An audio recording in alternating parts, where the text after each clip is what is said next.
جب ہم بیمار ہوتے ہیں تو ہمارے آس پاس صرف ڈاکٹر، دوائیں اور گھر والے نہیں ہوتے، بلکہ کچھ ایسے مہمان بھی آتے ہیں جنہیں ہم دیکھ نہیں سکتے۔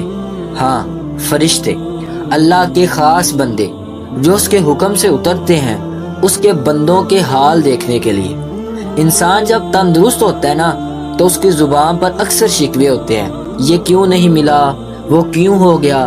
لیکن جب وہ بیمار ہوتا ہے، جب جسم تھک جاتا ہے، آنکھوں میں آنسو آتے ہیں، تو اس وقت انسان کا دل سب سے زیادہ سچا ہو جاتا ہے۔ تب اللہ اپنے فرشتوں کو بھیجتا ہے، جیسے کہ انہیں کہتا ہو، جاؤ میرے بندے کو دیکھو کہ وہ تکلیف میں بھی میرا ذکر کر رہا ہے یا شکایت۔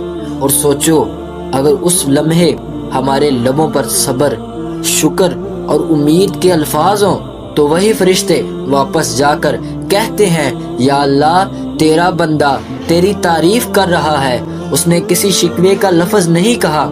ذرا اس منظر کا تصور کرو، فرشتے تمہارے صبر کی تعریف کر رہے ہیں، اور اللہ تعالیٰ فرماتا ہے، میرے بندے نے تکلیف میں بھی میرا شکر کیا، میں اس کے گناہ معاف کر دیتا ہوں، اس کے لیے جنت لکھ دیتا ہوں۔ تو دوستو، بیماری کبھی سزا نہیں ہوتی، کبھی یہ محبت کی نشانی ہوا کرتی ہے۔ اللہ اپنے بندوں کو گناہوں سے پاک کرنے کا بہانہ ڈھونڈ لیتا ہے۔ جیسے ماں بچے کو نہلاتی ہے، چاہے بچہ روئے لیکن وہ جانتی ہے کہ یہ صفائی اس کے لیے ضروری ہے، ویسے ہی اللہ ہمیں کبھی بیماری کے پانی سے دھو دیتا ہے۔ تو اگر ہم کبھی بیمار ہو جائیں تو شکایت نہیں، شکر کرو، کیونکہ ہو سکتا ہے ہمارے قریب اس وقت کوئی فرشتہ بیٹھا ہو، ہماری زبان سے نکلے ہوئے ہر لفظ کو لکھ رہا ہو، اور ہمارا صبر اس کے قلم سے سیدھا عرش تک جا رہا ہو۔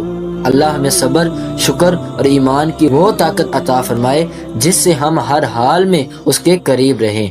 آمین۔